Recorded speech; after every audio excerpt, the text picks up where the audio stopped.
Hello दोस्तों, welcome to gear flick. मेरे साथ है the all new Pulsar NS 400Z और इसे मैं चलाने वाला हूँ। सारी इन्फॉर्मेशन आपके शेयर करूँगा। वॉक अराउंड में मैंने कुछ बातें आपसे शेयर की थी इसके बारे में, लेकिन आज डिटेल रिव्यू में मैं आपको बहुत सारी बातें इस बाइक के बारे में बताने वाला हूँ। क्या खासियत है और चलने में कैसी है, परफॉर्मेंस कैसा है and a lot of other things. सबसे पहले सब्सक्राइब कर लीजिए गियर फ्लिक को, क्योंकि ऑथेंटिक और जेन्युइन रिव्यूज़ आपको यहीं मिलेंगे।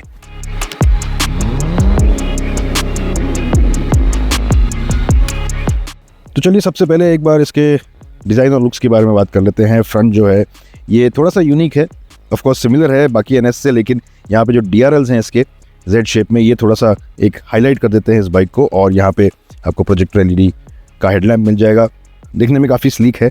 और जैसे मैंने कहा कि इन पर्सन ये बाइक ज़्यादा अच्छी लगती है। जो इसका मडगार्ड है ये थोड़ा ब्रॉड है, 110 सेक्शन का टायर फ्रंट में आपको मिलता है। और इस बाइक में आपको मिलता है USD फोक्स, और वो भी गोल्डन कलर में जो हाईलाइट हो जाते हैं। इसके अलावा अगर हम यहाँ पे देखें इसके टैंक सेक्शन में, टैंक सेम है जो NS में आता है, लेकिन ट्रीटमेंट थोड़ा सा अलग किया है। यहाँ पे जो श्राउड्स हैं थोड़े बड़े साइज़ के हैं, यहाँ पे भी थोड़ा सा पोर्शन जो है ये थोड़ा सा प्रोट्रूड हो रहा है, जिसकी वजह से एक बिग बाइक की फील भी आपको इसमें मिलती है। यहाँ पे NS की ब्रांडिंग है, ग्राफिक्स थोड़े से यहाँ पे मिल जाएंगे आपको। ग्राफिक्स कुछ लोगों को पसंद आएंगे, कुछ लोगों को नहीं पसंद आएंगे, but this is a Pulsar और ये पल्सर का जो एसेंस है इसकी वजह से ये जो ग्राफिक्स है इसे थोड़ा सा हाईलाइट भी कर देते हैं। यहाँ पे थोड़ा सा कार्बन फाइबर की फिनिश आपको मिल जाएगी। और ये जो फ्रेम है ये भी एक्सपोज्ड है just like the other NS। अब यहाँ पे आए इसके सीट को देखें तो सीट काफ़ी बड़े साइज़ की है। राइडर के लिए जगह काफ़ी है, पिलियन के लिए डिसेंट जगह है, नॉट वेरी बिग, लेकिन राइडर और पिलियन दोनों कंफर्टेबल रह सकते हैं। सीट की कुशनिंग काफ़ी अच्छी है, तो उसमें कोई इशू नहीं है। यहाँ पे आपको स्प्लिट टाइप के क्रैब हैंडल्स मिल जाएंगे। जो वॉक अराउंड में मैंने आपको बाइक दिखाई थी उसमें एक सिंगल पीस था, क्योंकि वो स्टंट मॉडिफाइड बाइक थी, लेकिन ये आपको स्टॉक बाइक में मिलेगा। जो टेल लैंप है ये वैसी है जैसे आपको बाकी NS में मिलती है, तो डिज़ाइन लैंग्वेज सेम है, लेकिन कुछ ट्विक्स किए गए हैं। फॉर एग्जांपल ये जो टेल सेक्शन है ये आपको थोड़ा सा ब्रॉडर मिलेगा बाकी NS के बाइक से। और ये जो स्विंग आर्म भी है ये डिफरेंट है। इनफैक्ट NS 200 से इसका व्हील बेस जो है ये थोड़ा सा कम है, क्योंकि रेक एंगल को और शार्पर कर दिया गया है for better handling and better management. अब ये जो इंजन आप देख रहे हैं ये इंजन है 373 cc का, जिसे ऑफकोर्स 400 बोलते हैं, और ये डोमिनार से ही डिराइव किया हुआ इंजन है। यहाँ पे इंजन के नीचे आपको शाउट्स मिल जाएंगे, इंजन शाउट्स अगेन एक अच्छा अपील देते हैं इस बाइक को।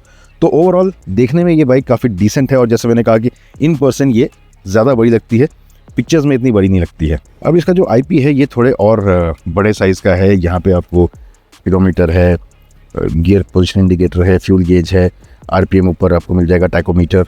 एंड यहाँ पे जो राइडिंग मोड इसमें आते हैं वो डिस्प्ले होते हैं। इसमें 4 राइडिंग मोड आते हैं, रोड, स्पोर्ट, रेन और ऑफ रोड। ये बेसिकली राइडिंग मोड इसलिए है क्योंकि ABS का जो इंटरवेंशन है वो वेरी करता है इन चारों मोड्स में। यहाँ पे एक स्क्रीन है जहाँ पे इंफॉर्मेशन आप टॉगल कर सकते हैं। यहाँ से अगर आप देखें तो व्हीकल इन्फो, कनेक्टिविटी, ब्लूटूथ से आप कनेक्ट कर सकते हैं।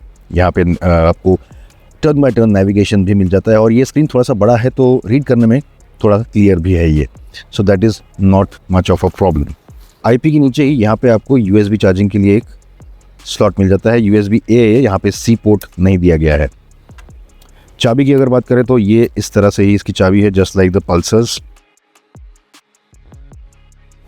एंड ये हैंडल बार को अगर हम देखें तो यहाँ पे काफ़ी लोग अब आप में से पूछ रहे होंगे कि इसमें क्लिप ऑन क्यों नहीं दिया है। तो कंपनी का कहना है कि एक स्ट्रीट फाइटर बाइक है, और स्ट्रीट फाइटर का जो हैंडलिंग होती है स्ट्रीट फाइटर की वो क्लिप ऑन नहीं बल्कि हैंडल बार से ही सबसे अच्छी होती है। और ये जो हैंडल बार है ये बेसिकली डिफरेंट इसलिए है क्योंकि ये हाइड्रोफोमिंग से बना हुआ है। हाइड्रोफोमिंग जो होता है ये प्रोसेस ये इंश्योर करता है कि जो हैंडल का जो मेटल का जो ग्रेन्स है वो इवनली डिस्ट्रीब्यूट हो, तो जो स्टेबिलिटी, जो स्ट्रेंथ मिलती है और जो वेट बैलेंस मिलता है ये काफ़ी अच्छा मिलता है। तो ये एक अच्छी बात है इसमें। This handle bar seems to be good. अब राइड करके मैं आपको बताऊंगा कि हैंडलिंग इसकी कैसी है। वैसे यहाँ पे आप देखें तो इसके जो रियरव्यू मिरर के स्टॉक्स हैं ये मेटल के हैं, और ये it's similar to what you have seen the Dominar में भी इसी तरह के आते हैं, और ये काफ़ी अच्छी बात है। स्विच गियर्स की बात करें तो राइट साइड में आपको इंजन किल का स्विच मिल जाता है, और यहीं पे इसका स्टार्ट बटन भी है। यहाँ पे हैज़ार्ड का स्विच है, यहाँ पे हेडलैम्प ऑन ऑफ का स्विच भी है, क्योंकि हेडलैम्प पे आप इसकी ऑफ कर सकते हैं क्योंकि इसकी DRL जो है ये हमेशा ग्लो होते हैं। यहाँ लेफ्ट साइड में आपको टॉगल स्विचेस मिल जाएंगे जहाँ से आप इसके IP की इन्फॉर्मेशन को टॉगल कर सकते हैं यहाँ से। यहाँ ऊपर की तरफ पास का स्विच मिल जाता है and high beam, low beam. End of course turn indicator on etcetera. यहाँ पे और एक अच्छी बात है कि आपको लीवर्स जो हैं ये एडजस्टेबल मिल जाते हैं। NS400Z का जो वेट है ये 174 kgs का है, लेकिन राइड करते समय मुझे महसूस नहीं हो रहा था कि इसका वेट इतना है। अब ऑफ कोर्स ये डोमिनार से काफ़ी कम है। डोमिनार 192 kgs की बाइक थी और ये ऑलमोस्ट 18 kgs लेस है इसका वेट। और जो वेट मैनेजमेंट है ये भी अच्छा है, इसलिए राइड करते समय आपको पता नहीं चलता है कि इसका वेट कितना है।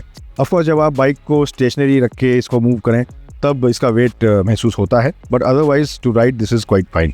अब जैसे मैंने कहा कि इसका जो इंजन है ये डोमिनार से डिराइव किया हुआ है और जो पावर फिगर्स हैं ये भी एग्जैक्टली सेम है। 40 PS का पावर है और 35 Nm का टॉर्क है, तो इंजन में ये मामूली सा फ़र्क है। प्लस जो स्प्रॉकेटिंग है इस इंजन की ये डोमिनार से अलग है, तो इसलिए कैरेक्टर जो है इंजन का थोड़ा सा अलग है। चलाने में काफ़ी स्पोर्टी लगती है ये। 0 to 100 पहुँचने में इसे 6.9 सेकेंड्स लगते हैं और 0 to 60 ये 2.8 सेकेंड्स में पहुँच जाती है। इसमें राइड बाय वायर टेक्नोलॉजी का यूज़ किया गया है, इसलिए प्रेसिशन थोड़ा सा और बेहतर है इसमें। अब NS400Z में ट्रैक्शन कंट्रोल भी आता है जिसे आप स्विच ऑफ कर सकते हैं और ये ऑन द गो भी स्विच ऑफ होता है। अगर आपकी स्पीड 25 किलोमीटर से कम है तो ऑफ रोड मोड पे आप इसे स्विच ऑफ कर सकते हैं। बाकी जो 3 मोड है उसमें ये स्विच ऑफ नहीं होता है। तो इसमें जैसे मैंने कहा 4 मोड्स हैं, रोड, स्पोर्ट, रेन और ऑफ रोड। ट्रैक्शन कंट्रोल सिर्फ ऑफ रोड मोड में ही आप स्विच ऑफ कर सकते हैं। अब ये जो 4 मोड्स हैं ये बेसिकली ABS का जो इंटरवेंशन है वो वेरी करता है। अब पावर डिलीवरी जो है ये चारों मोड्स में अलग अलग है। रोड और स्पोर्ट मोड में टॉप स्पीड में कोई चेंज नहीं है, लेकिन जिस तरह से पावर डिलीवर होता है उसमें थोड़ा सा डिफरेंस है। रेन मोड में ये और थोड़ा सा स्लो हो जाता है और रेन मोड और ऑफ रोड की जो टॉप स्पीड है वो सिमिलर है, जो थोड़ी सी कम है। अब ग्राउंड क्लियरेंस जो है इसका 165 mm का है, विच इज़ स्टैंडर्ड, काफ़ी अच्छा है ये। और सैडल हाइट जो है इसकी ये 805 mm की है, which is similar to Dominar. Dominar का 800 mm है और इसका 805 mm है।